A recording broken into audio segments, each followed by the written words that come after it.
Remember when Michelle Obama said, when they go low, we go high? Well, Democratic leadership looks to be employing a brand new messaging strategy. When they win on policy, we just lie. I give you House Minority Leader Nancy Pelosi with an interesting take on immigration. We have a responsibility to protect our borders. Let's make no mistake about that. And Democrats have been strong on that point, all of our borders. In fact, I said to some of you before that when we had the 9/11 incident and the commission was formed and they made their recommendations, they made recommendations to protect America. But the Republicans would never take them up. And some of it was about our borders. Oh, wait a second. Did she say 9/11 was an incident? Well, Democrats are tough on immigration. Well, to debate that, let's bring in Michael Cutler, former senior special agent at INS, the predecessor to ICE, and immigration attorney Francisco Hernandez. Great to see both of you. Thanks Francisco, thank you. How are Democrats tougher on immigration than Republicans? Which, when she's trying to convince us of that, it leads me to believe she knows they're losing on this ICE issue. But nevertheless, she's making a bold proclamation that the Democrats are the ones who are really all for border enforcement. Tell us how. Well, guys, do we want to sit here and get our feelings hurt about what she meant and what she wants to say? Or do you guys want to call her bluff? Prove them wrong. Make them filibuster. At least let them show their cards. But we're sitting back not doing anything because they hurt our feelings. They say they're stronger on immigration than we are. What she did forget to say is to point out that all of the 911 terrorists were here legally. Well, no, actually, one had overstayed a visa. It was on the wrong type of visa. One shouldn't have been on that visa. Yeah, so originally on a overstayed visa. But, I mean, calling 9/11 an incident as an American citizen, I mean, I know Nancy's, been a little slow lately, but that's just abhorrent. It's beyond outrageous. Michael, sure. This argument about abolish ICE, which kind of undergirds what Nancy's talking about here. Right. It's exploded across the country. These protests, Yes. whipping up people. They feel bad because separated kids. I understand that. But they've backfired. These protests have backfired, and most people think we need ICE because they do human trafficking work. They do all this great drug interdiction work. And yet, the Democrats, they thought that was going to be political nirvana. And I don't see it. I think it's been a complete disaster for them, this idea. Well, and by the way, it's interesting she brings up 9/11. I've been raising the issue forever. I arrested terrorists as an immigration agent. Most people don't realize the second largest contingent of agents assigned to the Joint Terrorism Task Force are immigration agents. And I provided testimony to the commission. So when she said, well, one of the things was border security, she's right. The other part of it, the embedding tactic, was immigration fraud. That's the bailiwick of ICE, the same agency that she was demanding be disbanded.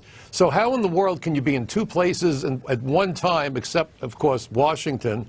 But the idea that we're going to take immigration out of the equation when the 9/11 Commission found that multiple failures of the immigration system, particularly interior enforcement, that was the key words in the 9/11 Commission report. How do you eliminate interior enforcement and say that you're following the findings and recommendations of the 9/11 Commission? It's crazy, isn't it? Yeah, get this. There's another issue. Attorney General Jeff Sessions was up in Boston yesterday, and he announced arrests in this major identity fraud operation where 25 individuals are now standing accused of stealing Social Security numbers to obtain what amounted to $250,000 in government benefits. So if you're not outraged by that, we'll wait to hear about this story's connection to the border. Out of the 28 defendants charged, 21 are in custody, and 22 of the total are in this country illegally. 19 have arrest records for everything from breaking and entering, assault and battery on a police officer.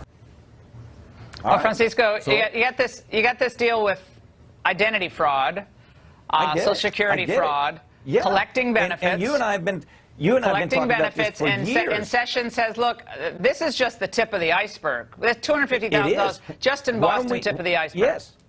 Why don't we give these folks a reason to come out of the shadows and actually identify themselves so we can separate the ones that want to build us from the ones that want to harm us? But we give them, we have no incentive to find out who they are. They're just sitting there out there floating around, possibly using some of them your Social Security number and my Social Security number.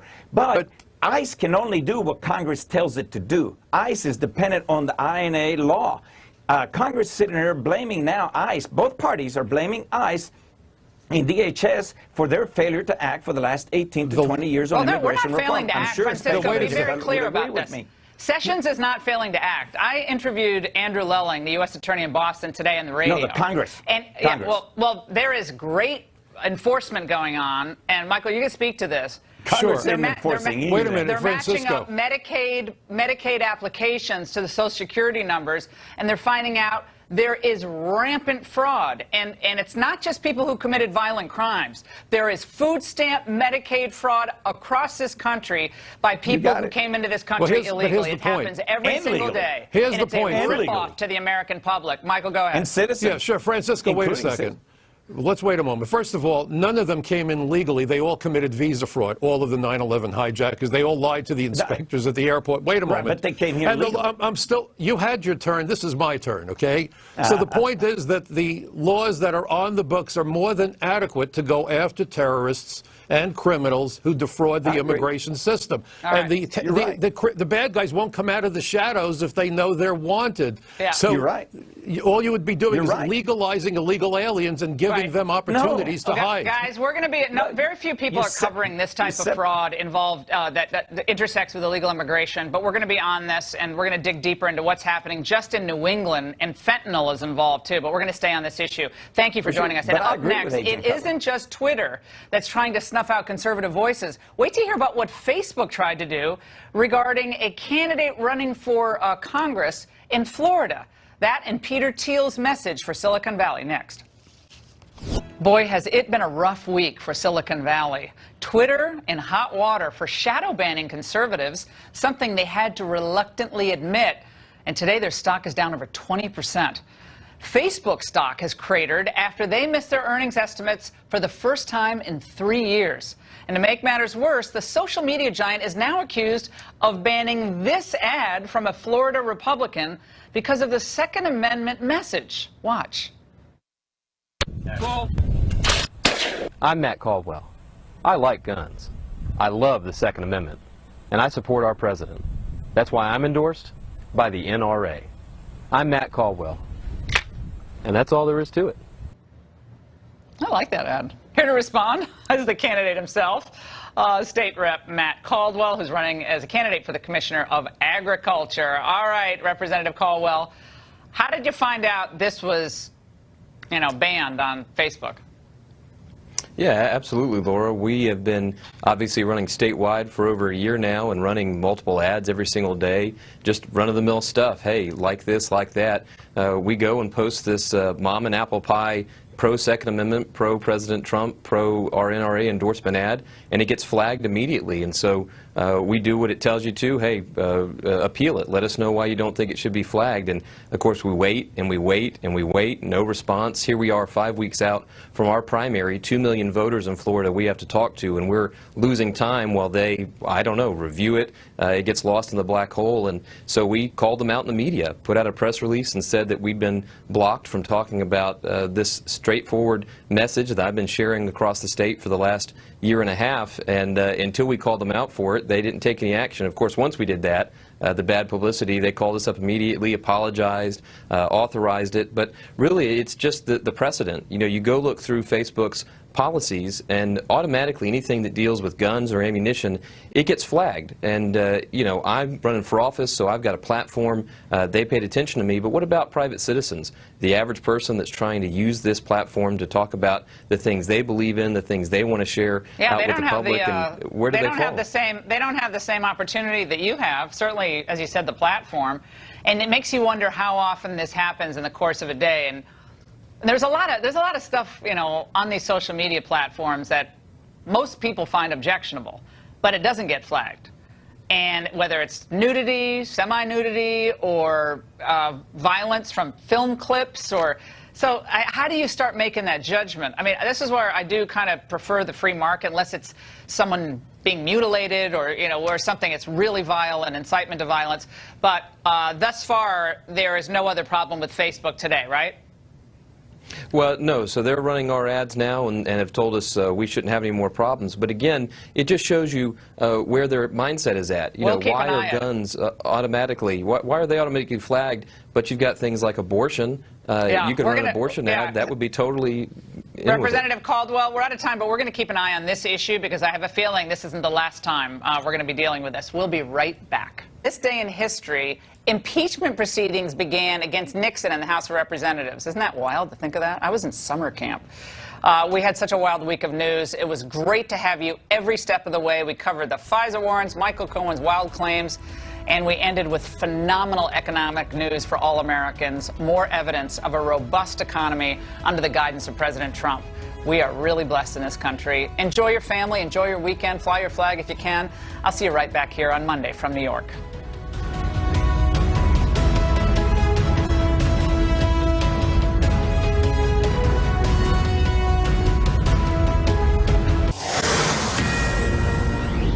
This is a Fox News alert. The fastest economic expansion in nearly 4 years. The economy grew by 4.1% in the second quarter of 2018. And President Trump says these numbers are very sustainable. However, some experts are calling it a blip. We'll separate fact from fiction tonight. And are the numbers enough to propel the GOP to victory in the midterm elections? Congressman Keith Rothfus will weigh in live. And later, there has been an important step toward closure for some families whose relatives fought in the Korean War. North Korea making good on a promise, handing over dozens of small flag-draped caskets believed to contain the remains of some American service members. We'll examine the role of DNA testing in identifying the brave troops. Plus, when night court convenes, a federal judge giving the green light to a lawsuit seeking to block the addition of a citizenship question to the 2020 census. Plaintiffs say it is a deliberate attempt by the Trump administration to discriminate against immigrants. Hello and welcome to Fox News at Night. I'm Mike Emanuel, in for Shannon Bream. Today, some experts are not sold on if the booming economic numbers will continue growing, but the president says the numbers are, quote, amazing, cheering a shrinking trade deficit and claiming the country's the envy of the economic world. Correspondent Doug McKelway is here to separate fact from fiction. Good evening, Doug. Evening, Mike. For the 8 years of the Obama administration, corporate America was said to be sitting on its cash, fearful to invest in a future rife with regulatory burdens and the uncertain costs of health care. Now, after 18 months of the Trump presidency, the GDP numbers released today show an economy that is roaring back, at least for now. We have more job openings than we have workers to fill them. First time in our country's history. Hats off to you, Mr. President. Less than 24 hours after an Iowa congressman heaped praise on the president for an unprecedented dilemma, not enough workers to fill all the new jobs, the second quarter GDP numbers affirmed what employers are seeing, growth at 4.1%. People told me you couldn't get 2. We've already gotten 3. We're trending at 3. We got a good quarter at 4.1. My hunch is, by the way, the third quarter and the fourth quarter are going to be very strong. Trump skeptics had proven drastically wrong. He's going to bring all these jobs back. Well, how exactly are you going to do that? What are you going to do? There's no answer to it. In October of 2016, CNN surveyed 11 economists on whether the economy would reach 4% GDP. All said no, quote, pigs do not fly, said Robert Brusca, senior economist at FAO Economics. Quote, Donald Trump is dreaming, he said. Now, critics say the second quarter GDP numbers are just a blip, a one-time injection of tax cut money and panic buying from fear of impending tariffs. President Trump is going to take a lot of credit for these good numbers. Don't believe him. It's a lot of people who bought things because they're worried about his tariffs, and a lot of false growth from tax cuts juicing the economy that it's going to then slow down. Don't buy it. The administration says it's no blip. Now, is 4% sustainable? Some people would say no. I am going to say yes. We're on track to hit the highest annual average rate in over 13 years. The last time the GDP hit an annual rate of 4.1% was 2000, just before the dot-com boom went bust at the tail end of the Clinton administration. In 1984, 3 years after the first Reagan tax cut, the annual GDP hit 7.2%. Many critics believe we will never hit those kinds of sustained numbers again. The 2008 recession, they say, weeded out antiquated jobs, especially in manufacturing, now replaced by automation and the industrialization of third world countries. But new jobs are coming back in advanced manufacturing, hence the need for retraining. That's what fourth-generation manufacturer Matt Giese told the president in Iowa on Thursday. He's got 150 employees and needs a lot more.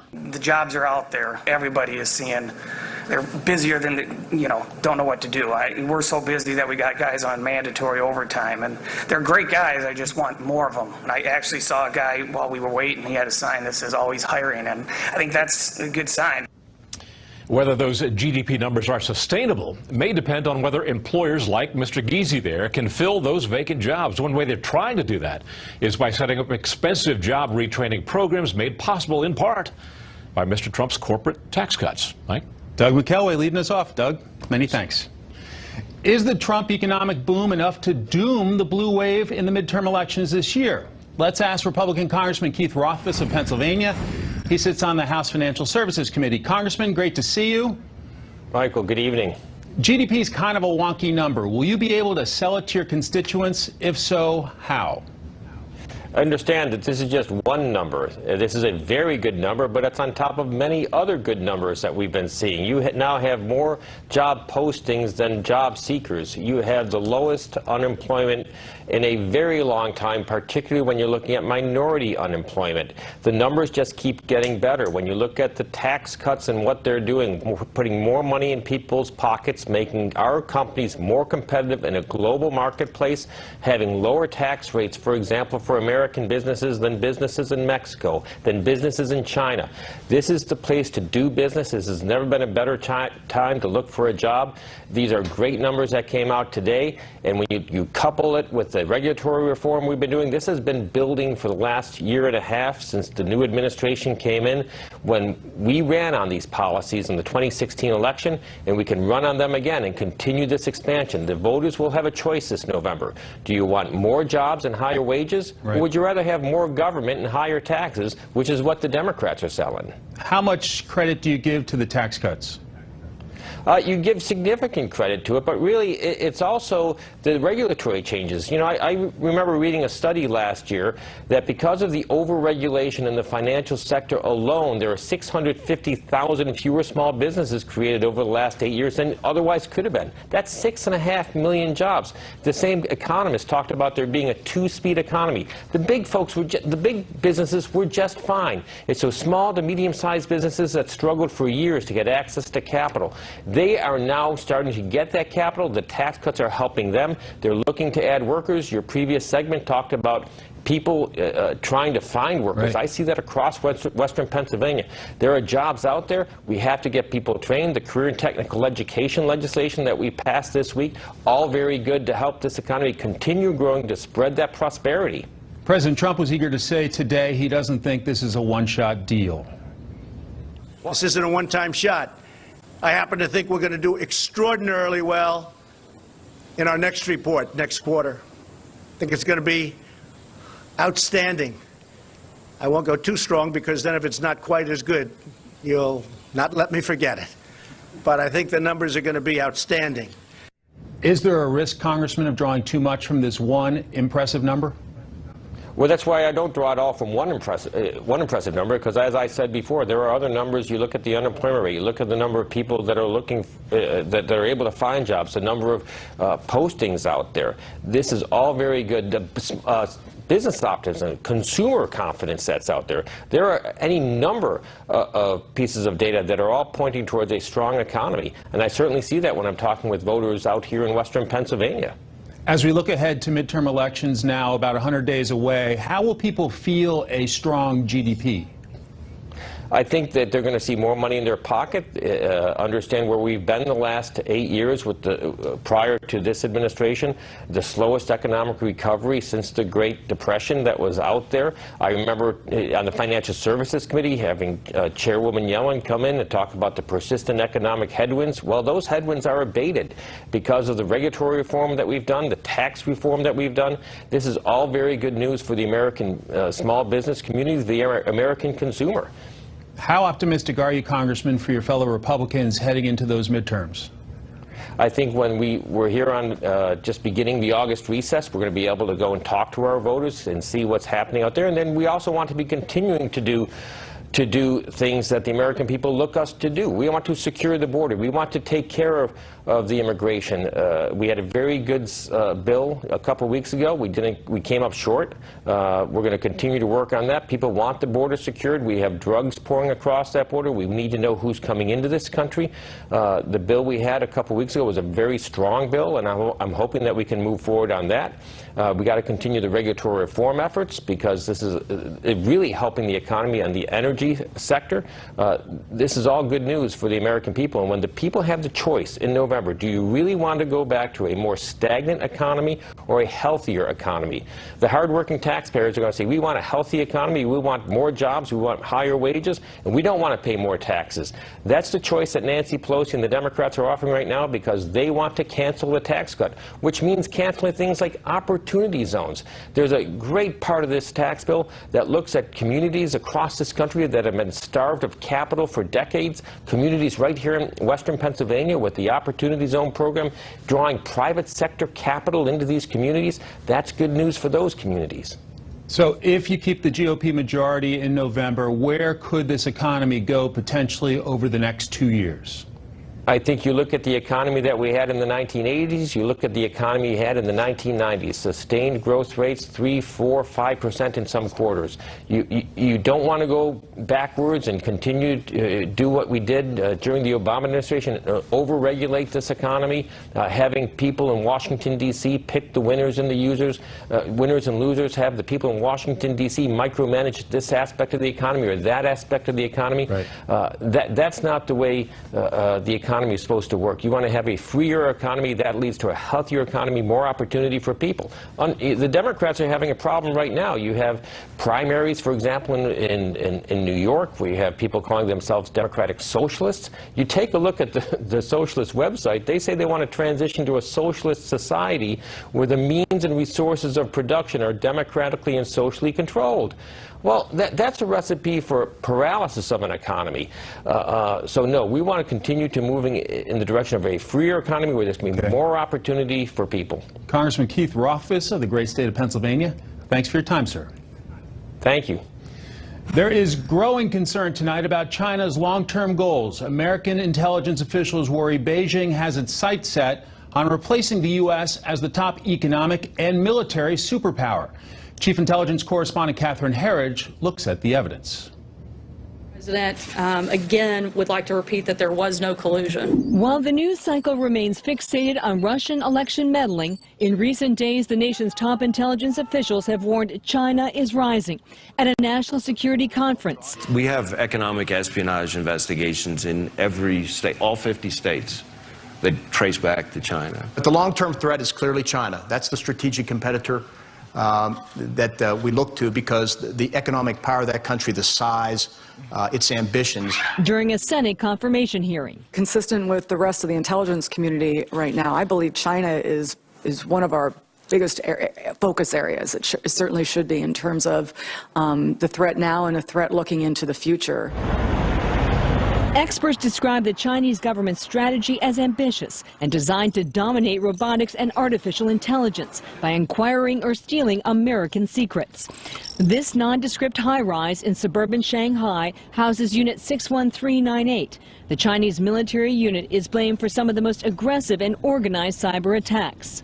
This week, the debate reached a Senate panel where the U.S. Trade Representative defended tariffs against an aggressive China. If your conclusion is that China taking over all of our technology and the future of our children is a stupid fight, then you are right. We should capitulate. My view is that's how we got where we are. So I don't think it's a stupid fight. And it goes beyond the threat of intellectual property to expanding its physical reach through the island dispute in the South China Sea. You see them spreading their influence, whether it's the Coral Islands or whether it's strategic ports and so forth. They've got a long-term strategy.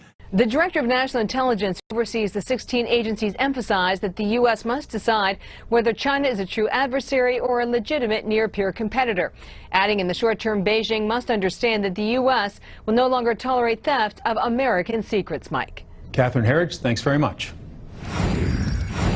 The Helsinki summit with President Trump and Russian President Vladimir Putin has drawn criticism from across the political spectrum, and now the pair are readying for round two. Meanwhile, the president is firing back at his former personal lawyer, Michael Cohen. Ellison Barber has all the details tonight. Good evening, Ellison. Good evening, Mike. Yeah, first it was an invitation for Putin to visit D.C. in the fall. Then it was postponed. 2 days ago, the White House said the meeting would take place after the, quote, Russia witch hunt is over and after the first of the year. Now, there's another invitation from Russian President Vladimir Putin. We are ready for such meetings. We are ready to invite President Trump to Moscow. By the way, he has such an invitation. I told him of this. I'm prepared to go to Washington, but I repeat, if the appropriate conditions for work are created.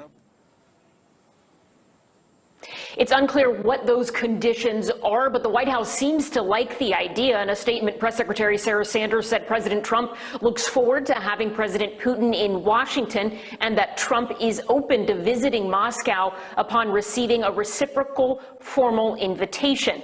As for Michael Cohen, the president's former attorney, the man once known as his fixer, he is reportedly willing to tell special counsel Robert Mueller that Donald Trump knew about the now notorious June 2016 Trump Tower meeting, as first reported by CNN. That's the meeting where Donald Trump Jr. agreed to meet with Russian officials who claimed to have dirt on Hillary Clinton. Trump Jr. claims he did not tell his father about the meeting before or after it took place. That's what he told the Senate Judiciary Committee when he testified before them. It's also what he told Sean Hannity in July of 2017. It was such a nothing. There was nothing to tell. President Trump used Twitter today to criticize the Russia probe and the special counsel for reportedly examining his tweets as a part of a broad obstruction inquiry. He also pushed back on the alleged Cohen claims, writing in part, quote, I did not know of the meeting with my son, Don Jr. Sounds to me like someone is trying to make up stories in order to get himself out of an unrelated jam. The president's personal lawyer, Rudy Giuliani, says in this situation, the liar here isn't necessarily, or he says it is not, President Trump. He says the liar here is Cohen. Number one, he lied to people about taping them, both the president and other people. And not only that, he went to subterfuge in order to do it, like a whole little game, which shows how pathological he is. In an interview with ABC 2 months ago, Giuliani called Cohen an honest, honorable lawyer. Mike? Tonight, Ellison, thanks a lot. Up next, we'll head out to Indiana, where our red state Democrat Joe Donnelly is up for a tough re-election, facing a tough confirmation vote on Supreme Court nominee Judge Brett Kavanaugh. Satisfy his constituents or his party leadership. And Nancy Pelosi feeling the wrath on social media for how she referred to 9/11. In fact, I said to some of you before that when we had the 9/11 incident and the commission was formed,